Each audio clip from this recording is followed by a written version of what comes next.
خداوند عالم قرآن مجید میں ارشاد فرما رہا ہے کہ یقیناً دین اللہ کے نزدیک اسلام ہے۔ سلسلہ کلام آپ کے ذہن میں ہوگا، ہمارے آپ کے درمیان جو ادھر گفتگو رہی 2-3 دن، تو پرسوں ہماری آپ کی گفتگو نورانیت کے موضوع پر رہی، کل ہماری آپ کی گفتگو علم کے موضوع پر رہی، اور آج کے لیے یہ وعدہ تھا کہ عصمت کے موضوع پر بات ہوگی، اس لیے کہ ہمارے یہاں رہبر کے لیے یہ 3 بنیادی صفتیں ضروری ہیں، وہ نورانی ہو، وہ عالم ہو، وہ معصوم ہو۔ تو نورانیت کی گفتگو ہو چکی، علم کی گفتگو ہو چکی، آج عصمت کی گفتگو ہوگی۔ سب سے پہلے میں یہ چاہوں گا کہ اپنے سننے والوں، خاص طور سے بچوں، نوجوانوں کو عصمت کی ڈیفینیشن بتا دوں کہ عصمت کہتے کس کو ہیں۔ عصمت کی ڈیفینیشن ہمارے علم کلام میں یہ ہے کہ عصمت اللہ کا ایک لطف خفی ہے، یعنی سیکرٹ کرم، اس کا لطف خفی، خفی کہتے ہیں سیکرٹ، اللہ کا ایک لطف خفی ہے جو انسان کو ہر غلطی سے بچاتا ہے۔ یہ عصمت کی ٹیکنیکل ڈیفینیشن ہے۔ عصمت کی دوسری ڈیفینیشن جو عام طور سے کہی جاتی ہے تاکہ لوگوں کی سمجھ میں آئے، وہ یہ ہے کہ جو شخص پیدائش کے وقت سے لے کے موت کے وقت تک، پیدائش کے وقت جو پہلی سانس لیتا ہے دنیا میں، اور موت سے پہلے جو آخری سانس لیتا ہے، پیدائش سے لے کے موت تک کوئی چھوٹا یا بڑا گناہ جان کے یا بھولے سے بھی اس میں ہے، جان کے یا بھولے سے نہ کرے، وہ معصوم ہے۔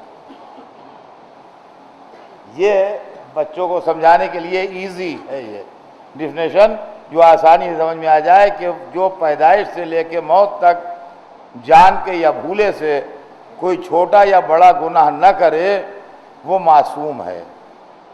یہ ڈیفینیشن انگریزی میں بھی ہے، وہ بھی سنا دوں تاکہ لوگوں کی سمجھ میں آ جائے اور اچھی طرح بات کلیئر ہو جائے۔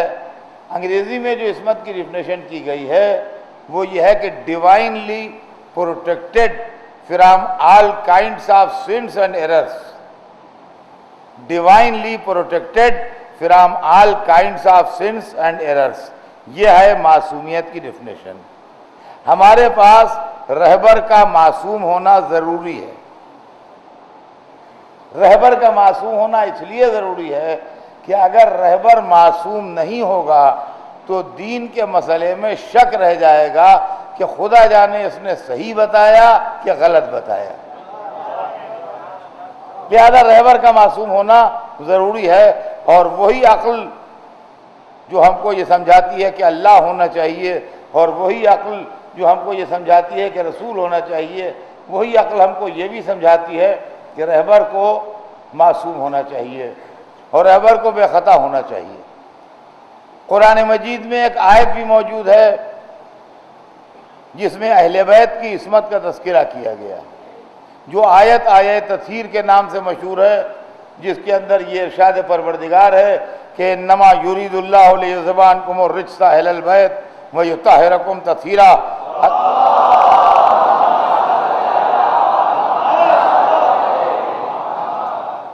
اللہ نے یہ ارادہ کر لیا ہے اہل بیت کہ آپ سے ہر طرح کی برائی کو، ہر طرح کی گندگی کو، ہر طرح کے عیب کو، ہر طرح کی خرابی کو دور رکھے گا، اور آپ کو اس طرح پاک و پاکیزہ رکھے گا جو پاک و پاکیزہ رکھنے کا حق ہے۔ یہ جملہ سمجھ لیجئے، آپ کو اس طرح پاک و پاکیزہ رکھے گا جو پاک و پاکیزہ رکھنے کا حق ہے۔ انفارچونیٹلی اس آیت کو لوگوں نے کانٹروورشل بنا دیا، اور کچھ لوگ کہتے ہیں کہ یہ آیت اماموں کے لیے ہے، رسول اور 12 امام اور جناب سیدہ 14 معصومین کے لیے مانتے ہیں۔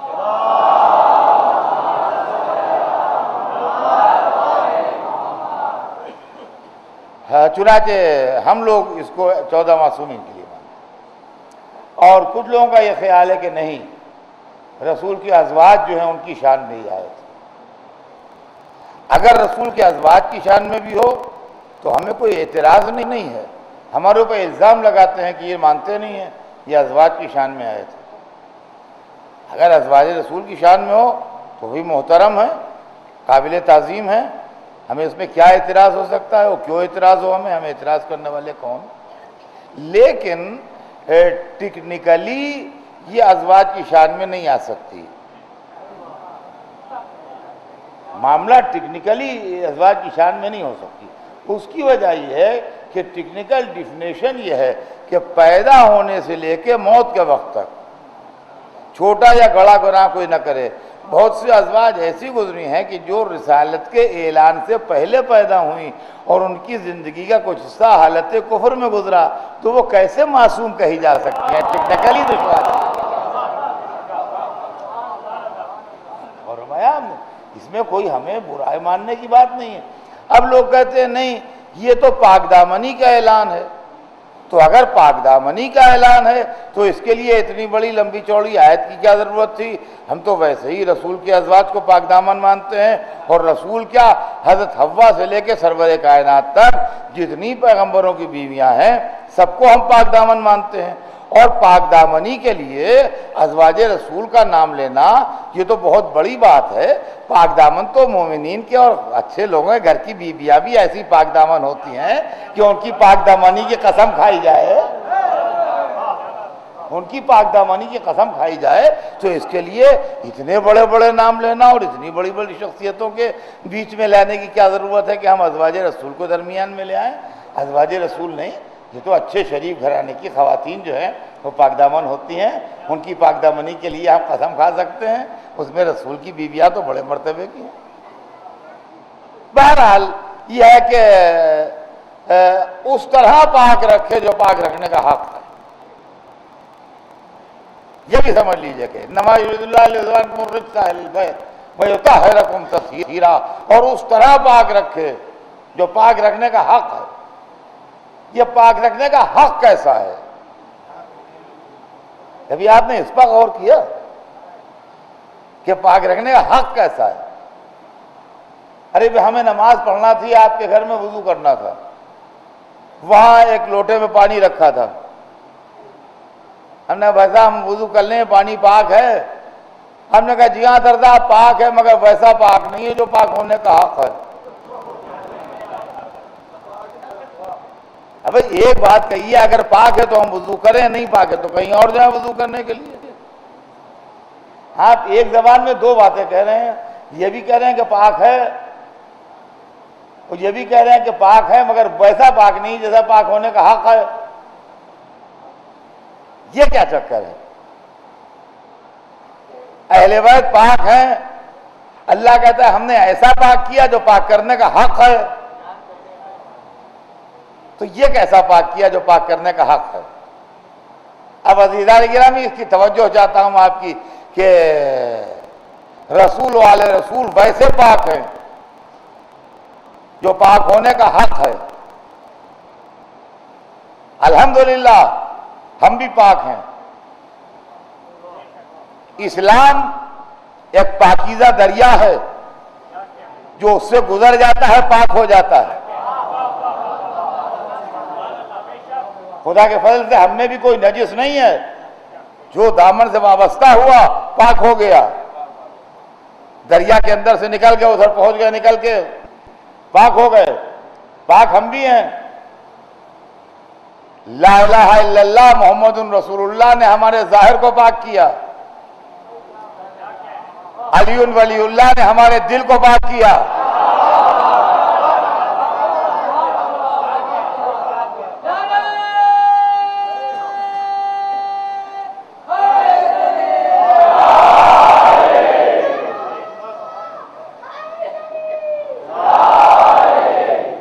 نکاح نے ہمارے نسب کو پاک کیا، زکات و خمس نے ہمارے مال کو پاک کیا۔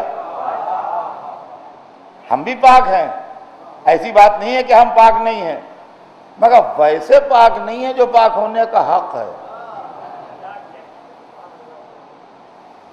میں باوضو بھی ہوں اور اپنے علم و یقین کی حد تک کپڑے بھی میرے پاک ہیں اور جسم بھی پاک ہے، ممبر پر حاضر ہوں، مسجد میں بیٹھا ہوں۔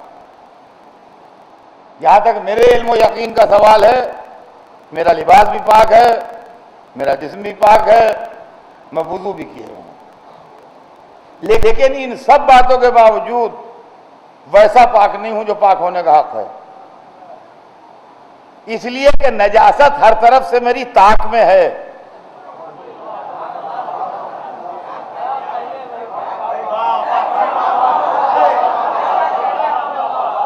نجاست ہر طرف سے میری طاق میں ہے۔ تقریر کے زور میں ہاتھ جو تھا وہ اس سے ٹکرایا، یہ مائک سے اس میں اتنا سا تار نکلا ہوا تھا، اس سے لڑ گئی انگلی، وہ کٹ گئی، اس سے نکلا خون، وہ خون تھا نجس، وہ لگا رومال میں، رومال نجس ہوا، اس سے میں نے پوچھا ماتھا نجس ہوا، پسینہ ٹپک کے گرا کپڑوں پر، کپڑے نجس ہوئے، دیکھیے پاک تھا مگر نجس ہو گیا۔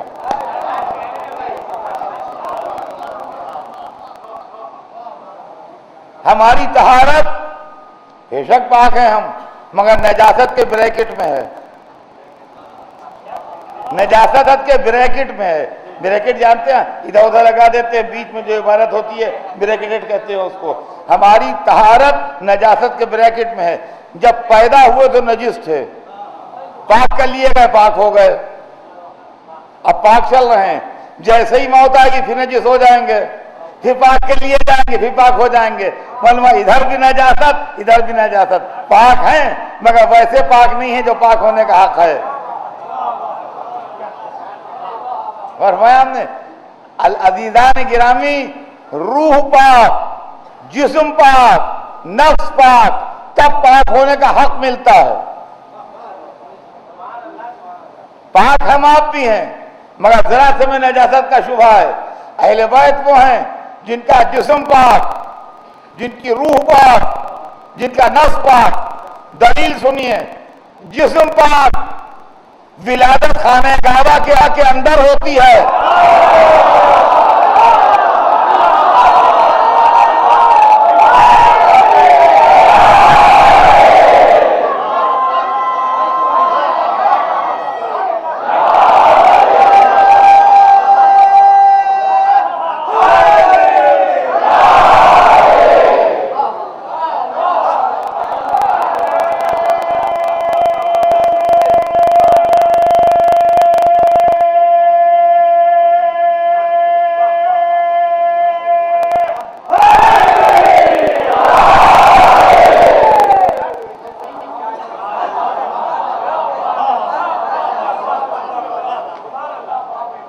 جسم پاک،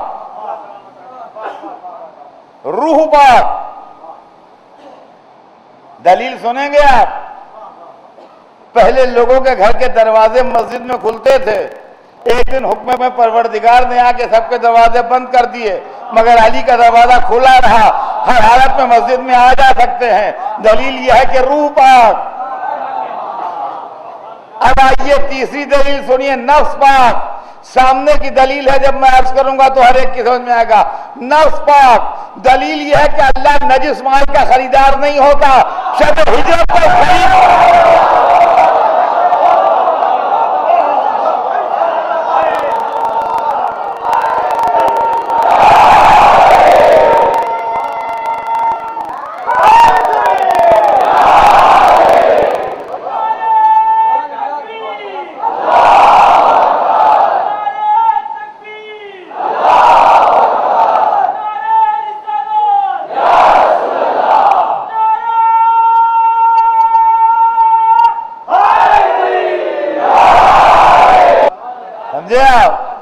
یہ جو حق ہے پاک ہونے کا، ان کی طہارت اور ان کی عصمت اور ان کی پاکیزگی، یہ کوئی فضیلت نہیں ہے جس پر جھگڑا ہو۔ دیکھیے معاملہ جو ہے جھگڑا ہمیشہ فضیلت کا ہوتا ہے۔ مذہب کی ضرورت ہے رہبر کا معصوم ہونا، مذہب کی نیڈ ہے۔ میں اعلان کرتا ہوں، یہ مثال ہے، سچی بات نہ مان لیجیے گا، ہاں کہ کوئی صاحب واقعاً یقین کر لیں۔ مثال دے رہا ہوں، مثال یہ ہے کہ ایک صاحب نے، جو بڑے اللہ کے فضل سے مالدار ہے، یہ اعلان کیا کہ جو لوگ یہاں ایرانی مسجد میں مجلس میں آتے ہیں ہم ان کو تحفہ دیں گے، لیکن سب کو تو تحفہ نہیں دے سکتے، ہم 50 تحفے دیں گے اور جتنے لوگ آئیں گے سب کو ٹوکن بانٹ دیں گے جس کے نام نکل آئے۔ ان کا کیا ہوگا؟ کہا اس کے اندر کاریں ہوں گی، موٹر سائیکلیں ہوں گی، بڑے والے فریج ہوں گے، سپاٹ اسکرین کے ٹی وی ہوں گے، یعنی سب بڑے مہنگے مہنگے تحفے۔ پھر یقین مانیے کہ مجمع جو ہے بغیر پولیس کے کنٹرول ہوگا نہیں، بغیر پولیس کے جب تک معقول بندوبست نہ ہو مجمع جو ہے وہ کنٹرول نہیں ہوگا۔ اس لیے کہ انعام بھائی ہر ایک چاہے بھائی انعام ہمیں مل جائے۔ دوسرے موقع پر اعلان کیا کہ صاحب مسجد کے اندر ضرورت ہے، وہ کنسٹرکشن ہونا ہے اور یہ ہے، لہذا کل جو مجلس ہو اس میں فنڈ ریزنگ ہوگی اور مسجد کے کنسٹرکشن کے لیے اور ڈیولپمنٹ کے لیے اور اس کے لیے فنڈز اکٹھا کیے جائیں گے، مجلس ہوگی تو آپ لوگ یا کیش یا چیک بک وغیرہ لے کے آئیے گا۔ اس دن ایسی مجبوریاں بعض حضرات کو پیدا ہو جائیں گی کہ آدھے راستے سے لوگ پلٹ گئے اور بعض ایسے ٹیلی فون آ گئے یا ایسا ہو گیا کہ نہیں پہنچ پائے۔ تو ہمیشہ جب فضیلت ہوگی تو بھیڑ بڑھے گی اور جب ضرورت ہوگی تو بھیڑ کم ہوگی۔ عصمت جو ہے وہ فضیلت نہیں ہے، عصمت جو ہے وہ دین کی ضرورت ہے۔ رسول کا معصوم ہونا بھی دین کی ضرورت ہے اور اماموں کا معصوم ہونا بھی دین کی ضرورت ہے۔ اس لیے کہ آپ کیسا دین چاہتے ہیں مجھ کو بتائیے، ایسا دین چاہتے ہیں جس میں ڈاؤٹ ہو یا ایسا دین چاہتے ہیں جس میں ڈاؤٹ نہ ہو؟ ہاں مجھے بتائیے آپ کیسا دین چاہتے ہیں؟ ایسا دین چاہتے ہیں جس میں 1% ڈاؤٹ ہو یا ایسا مذہب آپ کو چاہیے جس میں 100% یقین ہو، ڈاؤٹ نہ ہو؟ ایمان کی ڈیفینیشن ہی قرآن میں یہ دی گئی ہے کہ جس میں ڈاؤٹ نہ ہو وہ ایمان ہے۔ انما المؤمنون الذین آمنوا باللہ ورسولہ ثم لم یرتابوا، مومن بس وہ لوگ ہیں جو اللہ اور رسول پر ایمان لائیں اس کے بعد شک نہ کریں۔ تو جہاں دل میں شک پیدا ہو جائے وہاں ایمان رخصت ہو جاتا ہے۔ رسول کا معصوم ہونا اور امام کا معصوم ہونا مذہب کی ضرورت ہے۔ اگر رسول اور امام معصوم نہیں ہوں گے تو مذہب کے اندر ڈاؤٹ پیدا ہو جائے گا۔ اب آپ کہیں گے کیسے ڈاؤٹ پیدا ہو جائے گا؟ سنیے، رسول کا کام ہے دین کو اللہ سے لے کے ہم تک پہنچانا، امام کا کام ہے جو کچھ رسول نے پہنچا دیا ہے وہ اللہ اور رسول کی مرضی کے مطابق ایکسپلین کرنا اور بتانا۔ پھر سمجھ لیجئے، رسول کا کام ہے اللہ سے دین لے کے بندوں تک پہنچانا، امام کا کام ہے جو دین رسول نے پہنچا دیا ہے اس کو اللہ کی مرضی کے مطابق اور رسول کے ارشاد کے مطابق عوام کو سمجھانا اور بتانا، اس کا انٹرپریٹیشن کرنا۔ اس کے اندر اگر 1% بھی غلطی کا امکان ہوگا رسول کے یہاں یا امام کے یہاں تو مذہب میں ڈاؤٹ پیدا ہو جائے گا، اور ہمایان نے مذہب میں ڈاؤٹ پیدا ہو جائے گا، اور جہاں مذہب میں ڈاؤٹ پیدا ہو جائے ایمان رخصت ہو جائے گا۔ ہم جتنی چاہے واہ واہ کر لیجیے آپ میری، آپ کے منہ میں زبان ہے، آپ اپنی مسجد کے حال میں بیٹھے ہوئے ہیں، کر لیجیے واہ واہ، غیر آ کے اعتراض کرے تو اس کا جواب دیجیے،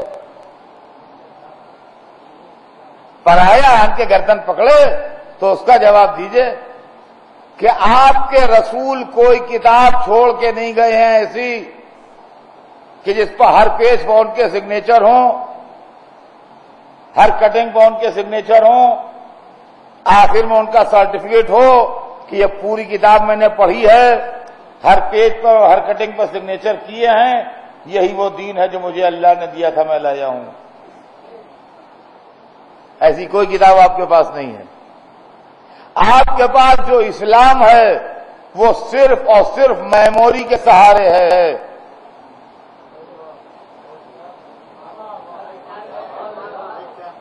آپ کے پاس جو اسلام ہے وہ صرف اور صرف میموری کے سہارے ہے۔ کیا انسانی میموری اتنی پرفیکٹ ہوتی ہے کہ جو کہا جائے اس کو یاد رکھے؟ کل بھی میں نے مجلس پڑھی تھی یہاں اور آپ نے دل کھول کے میری تعریف بھی کی تھی۔ میں آپ سے ریکویسٹ کرتا ہوں کل جو کچھ پڑھا تھا وہ آج مجھے سنا دیجئے۔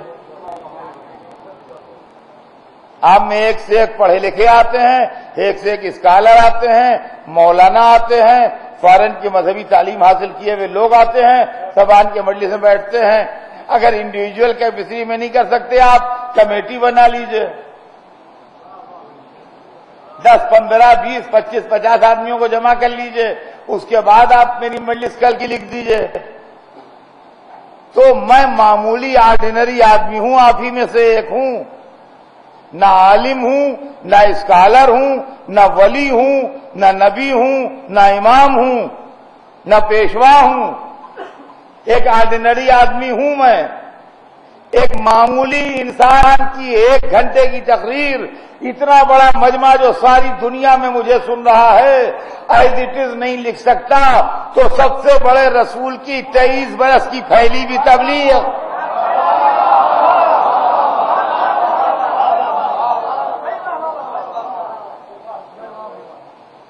کیا بات کرتے ہیں آپ؟ سب سے بڑے رسول کی 23 برس کی پھیلی ہوئی تبلیغ کیا آپ یادداشت کے سہارے یاد رکھیں گے؟ اور یادداشت کے سہارے یاد کیسے رہے گی؟ آپ کے پاس جو کچھ بھی ہے اس کا جائزہ لیجئے، آپ اس کو پڑھیے، اعتراض کرنے سے پہلے، ہم پر ہنسنے سے پہلے آپ ہم سے بات کیجئے۔ دیکھیے اگر ہماری بات میں معقولیت ہے تو اس کو ایکسپٹ کیجئے، اگر ہماری بات میں معقولیت نہیں ہے تو اس کو معقولیت سے ریجیکٹ کر دیجئے۔ یادداشت کے سہارے آپ نہیں لکھ پائیں گے۔ یہ کہہ دینا کہ لوگ مانتے نہیں، برا کہتے ہیں، برا کسی کو نہیں کہتے ہیں، یہ محض آپ نے الزام لگایا کہ برا کہتے ہیں۔ سینکڑوں معاملے ایسے ہیں کہ ہم برا نہیں کہتے ہیں، نیتیں ٹھیک ہیں سب کی، طریقہ کار سے گڑبڑ ہوتی ہے۔ اب آئیے میں آپ کو مثالیں سناتا ہوں، مثالیں سنیے۔ رسول اللہ جب مبعوث برسالت ہوئے تو 5 برس کے بعد، مثال ہے یہ، ایک آدمی آیا رسول کے پاس اور اس نے آن کے کہا کہ یا حضور فلاں چیز حلال ہے کہ حرام ہے؟ اس وقت اسلام میں وہ چیز حرام تھی، آپ نے فرما دیا حرام ہے۔ اس نے سنا، اچھا وہ بھی نیک دل ہے، برا نہیں ہے آدمی وہ۔ جب وہ اپنی بستی میں گیا تو اس نے جا کے کہا کہ میں نے رسول سے پوچھا تھا، انہوں نے بتایا کہ فلاں چیز حرام ہے۔ صحیح کہا، غلط نہیں کہا، دھوکہ نہیں دیا اس نے، فریب نہیں کیا، اس پہ الزام نہیں دے سکتے۔ مدینے میں آنے کے بعد 5 برس کے بعد ایک دوسرا آدمی آیا، اس وقت وہ چیز حلال ہو چکی تھی۔ اس نے آن کے پوچھا یا رسول اللہ فلاں چیز حلال ہے کہ حرام؟ آپ نے کہا حلال ہے۔ وہ اپنی بستی میں گیا، انہوں نے کہا میں نے خود رسول اللہ سے پوچھا، انہوں نے فرمایا حلال ہے۔ اس نے بھی غلطی نہیں کی، لیکن اس کی نیت بھی بری نہیں ہے، ہم اس کو بھی کہہ نہیں سکتے کوئی بات غلط، زمانے کا فرق ہے خالی۔ اس نے 10 برس پہلے پوچھا تھا، اس نے 10 برس بعد پوچھا۔ اب اتفاق سے زندگی میں کہیں دونوں آدمی جمع ہو گئے تو ایک نے کہا میں نے خود رسول سے سنا وہ فرماتے تھے حرام ہے، دوسرے نے کہا میں نے خود سنا وہ کہتے تھے حلال ہے۔ اسلام میں اختلاف آیا کہ نہیں آیا؟ اس کا آپ کسی پر الزام نہیں دے سکتے، دونوں سچے ہیں، مگر ضرورت اس بات کی ہے کہ ایک ایسا سینٹر ہو جو بتائے آخر میں رسول کہ حلال کیا ہے حرام کیا ہے۔ اور آگے آئیے اور آپ کو سناتے ہیں، ہر آدمی کی ذہانت تو انٹیلیجنس ایک سی نہیں ہوتی۔ صبح سے شام تک ہمارے ساتھ یہ کھیل ہوتا ہے کہ ہم کہتے کچھ ہے، آدمی سمجھتا کچھ ہے۔ کہیں آسمان کی اس نے سمجھی زمین کی۔ ہر آدمی کے ساتھ یہ تماشا ہوتا ہے، اس لیے کہ سارے آدمی ایک سے دماغ کے نہیں ہوتے۔ ایک آدمی سیدھا سادہ رسول کے پاس بیٹھا تھا، اس کے سامنے ایک شخص نے رسول سے پوچھا یا حضور میں شربت پیوں؟ وہ آدمی بیمار تھا، ڈائبٹک تھا، شربت اس کو نقصان کرنے والا تھا۔ رسول نے فرمایا تمہارے لیے شربت جائز نہیں ہے۔ یہ حکم خاص تھا اس پرٹیکولر آدمی کے لیے، یہ سمجھے سب کے لیے جائز نہیں ہے۔ اب آپ ان پر بھی بدنیتی کا الزام نہیں لگا سکتے۔ تو عزیزان گرامی ضرورت اس بات کی ہے کہ ایک مرکزیت ہو۔ مرکزیت کون پرووائڈ کرے گا؟ مرکزیت کون پرووائڈ کرے گا؟ سوال یہ پیدا ہوتا ہے، میں مرکز بنوں، آپ مرکز بنے، یہ مرکز بنے، یہ مرکز بنے، سینٹر کون بنے گا؟ رسول جب دنیا سے چلے جائیں شریعت چھوڑ کے تو ایک سینٹر ہونا چاہیے جو بتائے کہ ناسخ کیا ہے، منسوخ کیا ہے، جائز کیا ہے، ناجائز کیا ہے، کون لفظ کن معنوں میں استعمال ہوا ہے، حکم عام کیا ہے، حکم خاص کیا ہے، پرٹیکولر آدمی کے لیے کیا حکم ہے، عام آدمی کے لیے کیا حکم ہے۔ سینٹر ہونا چاہیے۔ سینٹر کون بنے گا؟ ہر آدمی دعوے دار ہے کہ سینٹر میں ہوں، ہر ایک کے فالوور دعوے دار ہوں گے کہ ہمارا لیڈر سینٹر بنے گا، تو فیصلہ کیسے ہوگا؟ تو یا رسول اللہ آپ ہی سینٹر بنا کے جائیے تاکہ آپ کے بعد جھگڑا نہ ہو، جب مسئلوں میں اختلاف پیدا ہو تو ہم کس کے پاس جائیں؟ کہا کہ میں سینٹر بنا کے جا رہا ہوں، ماننا نہ ماننا تمہارا کام، انا مدینہ العلم وعلی بابا۔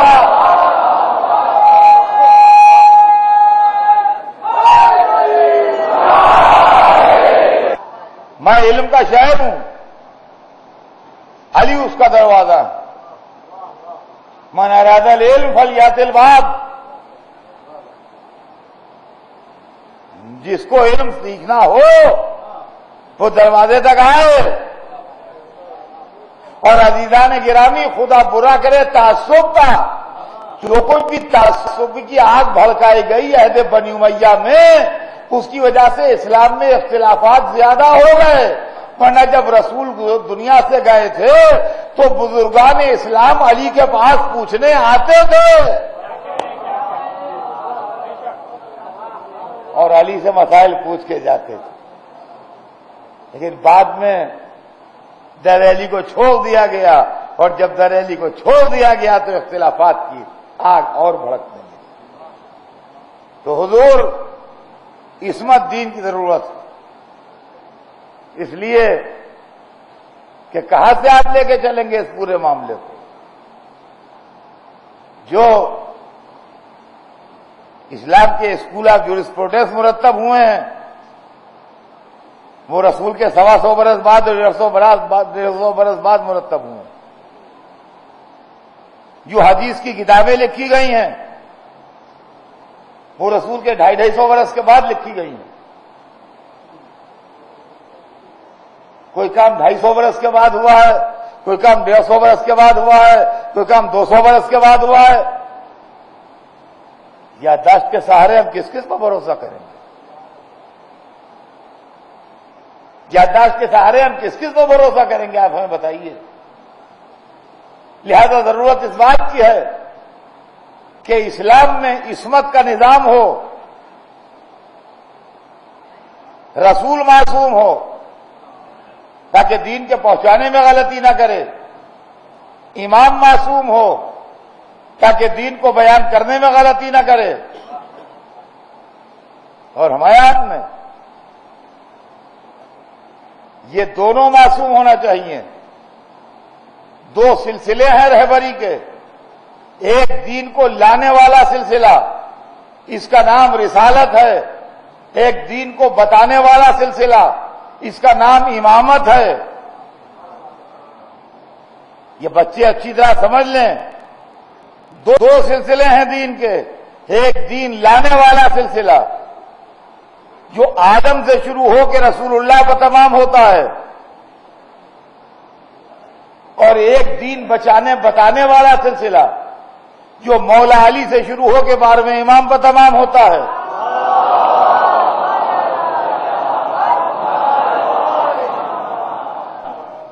یہ دو سلسلے ہیں عزیزان گرامی، یہ سمجھیے عصمت کے دو سمندر ہیں، پاکیزگی کے دو سمندر ہیں، نور کے دو سمندر ہیں، علم کے دو سمندر ہیں۔ ایک سمندر کا نام ہے رسالت، ایک سمندر کا نام ہے امامت۔ جب تک دین آتا رہے گا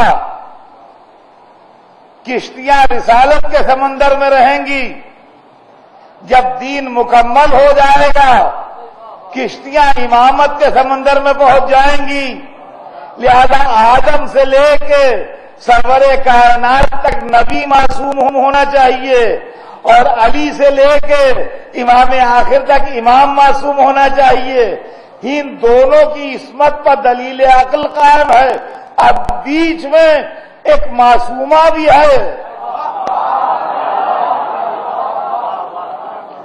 یہ سن لیجئے، بیچ میں ایک معصومہ بھی ہے جو نہ نبی ہے نہ امام ہے مگر معصومہ ہے۔ معبود اس کو عصمت کیوں دی گئی؟ کیا تمہیں خبر نہیں دونوں سمندروں کو ملانے والی نہر کا نام ہے؟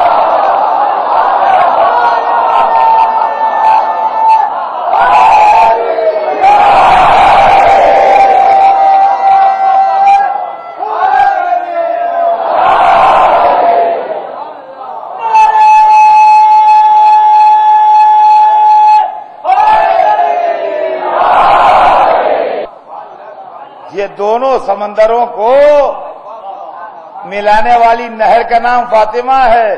ان دونوں سمندروں میں ان کے علاوہ دوسرا راستہ ہی نہیں ہے۔ جس کو رسالت کے سمندر سے امامت کے سمندر میں آنا ہے وایا فاطمہ آئے، اور جو وایا فاطمہ نہیں آئے گا اس کی کشتی ساحل سے ٹکرا کے ٹوٹ جائے گی۔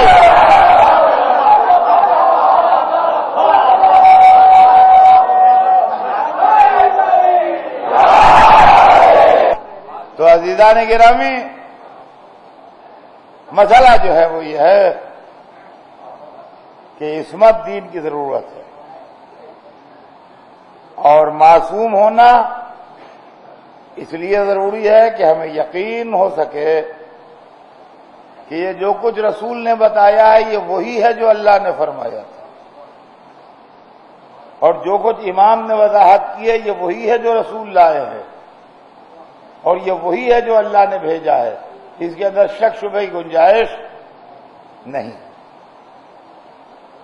اور انسانی میموری اس قابل نہیں ہے۔ مٹی کا بنا ہوا دماغ غلطی کرتا، ہم بھول جاتے ہیں۔ یہ بات نہیں ہے کہ مخالفت ہے، نہیں، آپ بڑی محبت سے آتے ہیں میری تقریر سننے، میں آپ کا بے انتہا ممنون ہوں، مگر محبت کا مطلب یہ نہیں ہے کہ جو کچھ میں کہوں آپ یاد رکھیں۔ اگر کوئی محبت کا یہ مطلب لیتا ہے تو محبت کا غلط انٹرپریٹیشن کرتا ہے۔ میں یہ نہیں کہتا کہ لوگوں کو رسول سے محبت نہیں تھی، نہیں، محبت بہت تھی، مگر یاد نہیں رکھ سکتے تھے اس لیے کہ انسانی دماغ میں کمزوری ہے۔ اب عصمت کی تعریف میں اکثر سمجھاتا ہوں بچوں کو، پرانی بات ہے، لیکن ہر مجلس میں کچھ نئے لوگ ہوتے ہیں، کچھ نئے چہرے ہوتے ہیں، اس لیے اس بات کی وضاحت کر دیتا ہوں کہ اگر میں نے جو کل تقریر کی تھی اس کے سلسلے میں کوئی کانٹروورسی ڈیولپ ہو جائے اور کچھ لوگ اعتراض کرنے لگیں کہ صاحب فلاں بات تو اطہر صاحب بڑی غلط پڑھ دیے اور بہت قابل اعتراض پڑھ دیے، اور جب مجھ سے پوچھا گیا تو میں نے کہا نہیں، میں نے یوں نہیں کہا تھا، یہ غلط سمجھے، میں نے یوں کہا تھا۔ تو آج کی مجلس میں جب لوگ آئیں گے تو اس کا فیصلہ نہیں ہو پائے گا، فیصلہ نہیں ہو پائے گا۔ اس لیے نہیں ہو پائے گا کہ مجلس کے آنے والے 3 حصوں میں بٹ جائیں گے۔ ایک حصہ میرے ساتھ ہو جائے گا جو کہے گا ٹھیک کہہ رہے ہیں اطہر صاحب، یہ بات انہوں نے نہیں پڑھی تھی۔ دوسرا حصہ میرے خلاف ہو جائے گا، کہا صاحب پڑھی تو تھی، یہ بات تو نہیں ہے کہ نہیں پڑھی تھی۔ اور ایک تیسرا بڑا سیکشن وہ ہوگا جو کہا کہ صاحب ہم مجلس میں تھے ضرور، مگر اس وقت ہمارا خیال نہیں، ہمیں یاد نہیں پڑھی تھی کہ نہیں پڑھی تھی، تو اس وقت ہمیں اس پر یاد نہیں آ رہا ہے۔ ہم سے آپ نہ پوچھیے، کچھ ہمیں گھریلو معاملات تھے الجھن کے، تو ہمارا دماغ اس میں الجھا ہوا تھا، ہمیں یاد نہیں ہے۔ تو اب کہاں سے فیصلہ ہوگا بھائی؟ آنے والے 3 حصوں میں ڈیوائیڈ ہو گئے۔ لیکن اگر خوش نصیبی سے کل کی مجلس کا ویڈیو کسی نے بنا لیا ہے تو اب کوئی کانٹروورسی آگے بڑھ نہیں سکتی۔ اٹھا کے ویڈیو دیکھ لیجئے، پڑھا ہے تو معلوم ہو جائے گا، نہیں پڑھا ہے تو معلوم ہو جائے گا، کس طرح پڑھا ہے معلوم ہو جائے گا، کن لفظوں میں پڑھا ہے معلوم ہو جائے گا، سب کچھ معلوم ہو جائے گا۔ اس لیے کہ آپ کا دماغ بھول سکتا ہے، یہ مشین جو لگی ہے سامنے یہ بھولے گی نہیں۔ اس مشین کی خوبی یہ ہے کہ یہ بھولتی نہیں اور غلط ریکارڈ نہیں کرتی۔ یہ نہیں ہو سکتا کہ میں کہوں صبح اور اس میں دن ریکارڈ ہو جائے، میں کہوں شام اور اس میں رات ریکارڈ ہو جائے۔ جو کہوں گا وہی ریکارڈ ہوگا، جتنا کہوں گا اتنا ہی ریکارڈ ہوگا، اس کے اندر کوئی فرق نہیں ہوگا۔ تو اگر ویڈیو بنا ہوا ہے تو اختلاف نہیں ہوگا، اور اگر ویڈیو نہیں ہے تو اختلاف ہو جائے گا۔ اب سمجھے آپ عصمت کیا ہے؟ عصمت جو ہے وہ اسلام کا الہی ویڈیو ہے، جو کچھ زبان سے نکلا وہی کہا جائے گا، بدلے گا نہیں۔ اب چاہے ایک مشین لگی ہو تب بھی وہی ریکارڈ ہوگا، 2 مشینیں لگی ہوں جب بھی وہی ریکارڈ ہوگا۔ اور اس میں سے کئی مشینیں میرے سامنے اس طرح لگی ہیں، آپ کو میری تقریر جس مشین سے سننا ہو سن لیجئے، ایک ہی تقریر سب میں سنائی دے گی۔ اب سمجھے آپ، جتنے امام گزرے معصوم،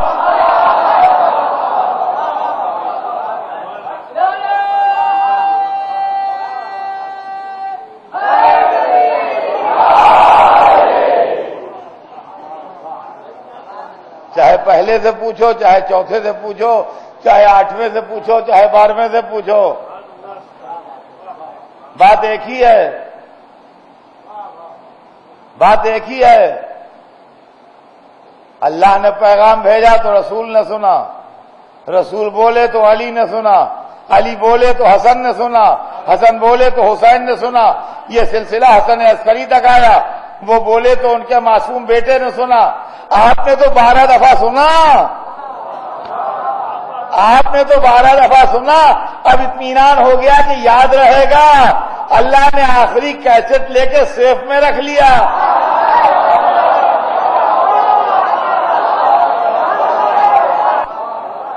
آخری کیسٹ لے کے سیف میں رکھ دیا کہ 12 دفعہ تم نے معصوم سے سنا ہے، اب ہمیں امید ہے کہ تمہیں سبق یاد ہو گیا ہوگا، اب دین کا کام چلاؤ، اب دین کا کام چل رہا ہے۔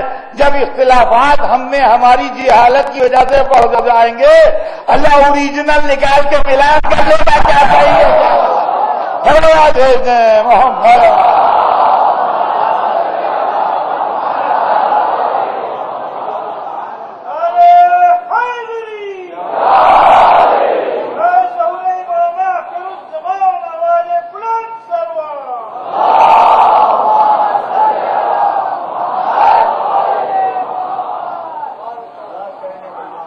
تو عزیزان گرامی، بات آگے بڑھے گی کل کی مجلس میں۔ بات یہاں تک پہنچ گئی کہ رہبر کو عالم ہونا چاہیے، رہبر کو نورانی ہونا چاہیے، رہبر کو معصوم ہونا چاہیے۔ میں نے اس پر وقت و صرف کیا، مسلسل 3 مجلسیں اس موضوع پر ہوتی رہیں، لیکن آگے کی تاریخ کو سمجھنے میں آسانی ہوگی، اس لیے کہ ہم نے آپ کو ایک کسوٹی دے دی۔ آپ اس کو سنیے اور رات بھر غور کیجئے، کل کی مجلس جب ہو تو آپ رات بھر غور کر چکے ہوں۔ ہم نے 3 دن محنت کر کے آپ کو ایک ٹچ سٹون پرووائڈ کیا ہے اسلام کی تاریخ کو سمجھنے کے لیے، کہ آپ شوق سے تاریخ پڑھیے، جس کی لکھی ہوئی ہو اس کی لکھی ہوئی پڑھیے، لیکن آپ کے پاس یہ کسوٹی رہنا چاہیے، جہاں آپ کو کوئی ایسی روایت یا قول ملے جس سے ان کے علم پر دھبا آ رہا ہو، سمجھ لیجئے غلط ہے۔ جہاں آپ کو کوئی ایسی روایت یا قول ملے کہ ان کے عصمت پر داغ لگ رہا ہو، سمجھ لیجئے غلط ہے۔ جہاں آپ کو ایسی کوئی روایت یا قول ملے کہ ان کی نورانیت پر حملہ ہو رہا ہو، سمجھ لیجئے غلط ہے۔ اب جہاں نورانیت، علم و عصمت کی حفاظت کے ساتھ مضمون ملتے جائیں، سمجھتے جائیے صحیح مضمون ہے، ان کو پڑھتے جائیے۔ یہ میں نے آپ کو تاریخ فہمی کی کسوٹی پرووائڈ کی، اس لیے کہ بچے تاریخ پڑھتے ہیں، جب تاریخ پڑھتے ہیں تو اس سے گمراہ ہوتے ہیں، کہتے ہیں ادردار اس میں تو یہ لکھا ہے۔ اب ادردار 5 منٹ میں اس لڑکوں کو پورا کڑکا کہاں سنا ہے اور کیسے سنا ہے، اور 5 منٹ میں اس کی سمجھ میں کیسے آئے؟ لہذا اطمینان سے ان مجلسوں میں 3 دن صرف کر کے پورے میں نے آپ کے سامنے یہ کسوٹی پرووائڈ کی ہے۔ جہاں جہاں میری آواز جا رہی ہو اور جس جس علاقے میں کوئی میری مجلس سن رہا ہو، آگے جب وہ تاریخ پڑھے، جب وہ تفسیر پڑھے، جب وہ حدیث پڑھے، جب وہ کتابیں پڑھے، تو اس چیز کو پیش نظر رکھ کے پڑھے کہ علم، عصمت اور نورانیت کے خلاف تو نہیں ہے، اگر ہے تو یہ کسی دشمن کی گڑھی ہوئی ہے، اور اگر نہیں ہے تو صحیح ہے، اگر نہیں ہے اس کے خلاف تو ٹھیک ہے، بالکل اس کو ایکسپٹ کرنے میں کوئی حرج نہیں۔ بات انشاءاللہ کل آگے بڑھے گی، اور کوشش کروں گا کہ میں نے جو آپ سے وعدہ کیا ہے وقت کے اندر اس مضمون کو وہاں تک پہنچا دوں، لیکن ضرورت اس بات کی تھی کہ پہلے اس چیز کی وضاحت تفصیل کے ساتھ ہو جائے، اور یہ سب صدقہ ہے حسین ابن علی کا، اور یہ دین ہے محرم کی۔ نواسے نے نانا کے دین کو ایک ایسا پلیٹ فارم مہیا کر دیا ہے، ایک ایسا مرکز دے دیا ہے کہ اب صبح قیامت تک کے لیے اسلام کسی کے دروازے پر جائے گا نہیں. آج جو 3 دن سے رسول کے علم، نور اور عصمت پر گفتگو ہو رہی ہے، یہ کیا ہے؟ اگر محرم نہ ہوتا، اگر مجلس حسین نہ ہوتی، تو آپ ہمیں ملتے کہاں جو ہم یہ پیغام آپ تک پہنچائیں؟ آپ ہمیں کہاں مہیا ہوتے جو ہم اپنی آواز آپ تک پہنچائیں؟ کہنے کے لیے تو آدمی کے پاس بہت کچھ ہوتا ہے، مگر سننے والے بھی تو ہوں. اسلام آیا تھا نبی کے نواسے کے دروازے پر، آیا تھا ایک سر کا طالب بن کے، لیکن باپ نے ایک روٹی کے سائل کو اونٹوں کی قطار دے دی تھی. جب بیٹے کے دروازے پر اسلام آیا زندگی کی بھیک مانگنے، کہا نانا کے دین اتنا دے دوں گا کہ صبح قیامت تک تو بانٹتا رہنا، تجھے کسی کے دروازے پر جانے کی ضرورت نہیں. حسین کے در سے بٹ رہا ہے، حسین کے در سے بٹ رہا ہے، اور اس طرح بٹ رہا ہے خدا کی قسم کہ کیا کسی شہنشاہ کے در سے بٹے گا، کیا کسی بادشاہ کے در سے بٹے گا، کیا کسی مالدار کے در سے بٹے گا جو حسین کے در سے بٹ رہا ہے. اور عزیزان گرامی، کریم کے در سے جو بٹتا ہے وہ عزت آبرو بچا کے بٹتا ہے. بعضے چھوٹے لوگ بھی بانٹتے ہیں، مگر وہ آدمی کو ذلیل کر کے بانٹتے ہیں. اور عزت دار لوگ جب بانٹتے ہیں تو دوسرے کی عزت کا خیال رکھ کے بانٹتے ہیں. غریبوں کو چیریٹی مالدار بانٹتے ہیں. بہت سی مثالیں ہم نے دیکھی ہیں، مگر اعلان ہوتا ہے فلاں راجا صاحب، فلاں نواب صاحب، فلاں سیٹھ صاحب غریبوں میں کھانا بٹوائیں گے، 15 دن کا راشن بٹے گا. پہلے درخواست پر سفارش لکھوائیے کسی سے کہ غریب ہیں، وہاں لائن لگائے کھڑے ہوئیے، پہلے آپ کا غریبی کا ٹھپا لگ جائے،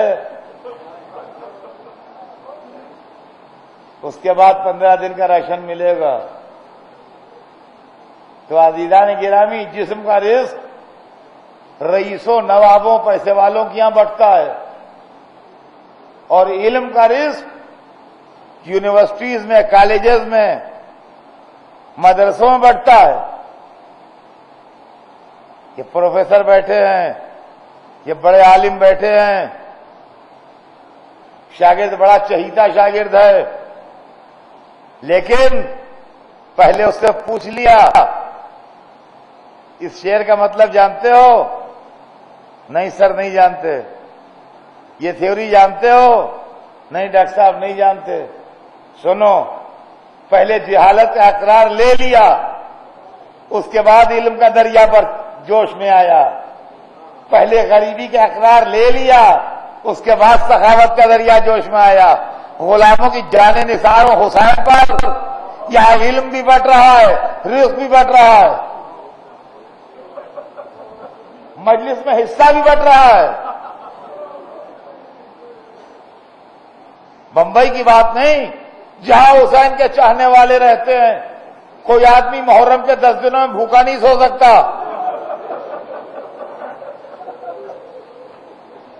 یہ ممکن نہیں ہے کوئی فاقے سو جائے. حسین کے در سے بٹ رہا ہے. مگر آپ جانتے ہیں عزت آبرو بچا کے بٹ رہا ہے. روٹی بٹ رہی ہے مجلس میں، مگر نیاز ہے، تبرک ہے. ہو سکتا ہے کہ اس نے 2 دن سے کھانا نہ کھایا ہو، 2 دن کا فاقہ توڑے جا کے وہ، لیکن اس کو شرمندگی نہیں ہے. لیکن بڑا ملٹی ملینر سیٹ بھی اس کے آگے حصہ لیے ہوئے چلا جا رہا ہے. مجلس حسین ہے. نیاز حسین ہے، اس میں کوئی شرمانے کی بات نہیں۔ مجلسوں میں علم بانٹتا ہے، لیکن پڑھنے والا کبھی یہ نہیں کہہ کے بانٹتا ہے کہ آپ نہیں جانتے ہیں، میں بتا رہا ہوں۔ ہر ایک یہ کہتا ہے آپ مجھ سے بہتر جانتے ہیں۔ کیا کہنا حسین، آپ نے غریبوں کی عزت رکھ لی، اسلام کو اتنا دے دیا کہ اب اسلام کو ضرورت نہ رہی۔ ہماری جانیں نثار ہو جائیں، ایسے چاہنے والے لے کے آئے کہ جن کی جانیں اسلام پر فدا تھیں، جن کی جانیں اسلام پر فدا تھیں۔ تاریخ بتاتی ہے حسین کے چاہنے والے، حسین کے جانثار، یہ وہ زمانہ ہے، وہ تاریخیں آ گئیں جب اصحاب حسینی کا تذکرہ ہوتا ہے۔ انصار حسین میں ایک بڑا نمایاں نام ہے مسلم ابن اوسجہ، بڑی شان سے لڑے۔ تاریخ بتاتی ہے جب دشمن قریب آ جاتا تھا تلوار کھینچ کے لوٹتے تھے، جب دشمن دور بھاگ جاتا تھا نیزہ لے کے لوٹتے تھے۔ لوٹتے لوٹتے زخموں سے چور ہو کے گرے، امام پہنچ گئے سرہانے۔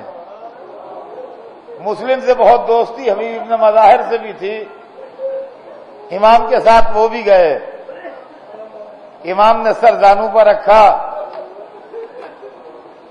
حبیب سامنے بیٹھے، مسلم آخری سانسیں لے رہے تھے۔ حبیب نے آواز دی، مسلم جہاں تم جا رہے ہو وہیں میں بھی آ رہا ہوں، لیکن اگر کوئی تمنا ہو تو کہتے جاؤ۔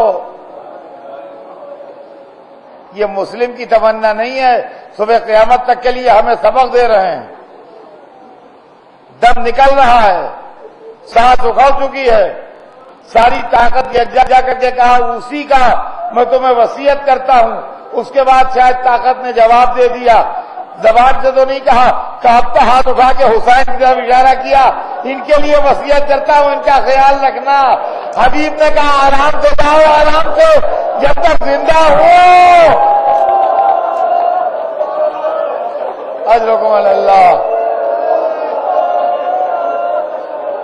جزاکم ربکم۔ حبیب نے کہا کہ مسلم آرام سے جاؤ، جب تک زندہ ہوں آنچ نہیں آنے دوں گا۔ حبیب کی میت لا کے لے کے آئے حسین، ادھر حبیب مسلم کی میت آئی، مسلم کے خیمے کا پردہ اٹھا، ایک کم سن بچہ نکلا۔ حسین نے کہا پلٹ جا، تیری ماں کے لیے تیرے باپ کا غم بہت ہے۔ بچے نے ہاتھ جوڑے، مولا میری ماں ہی نے تلوار باندھ کے بھیجا۔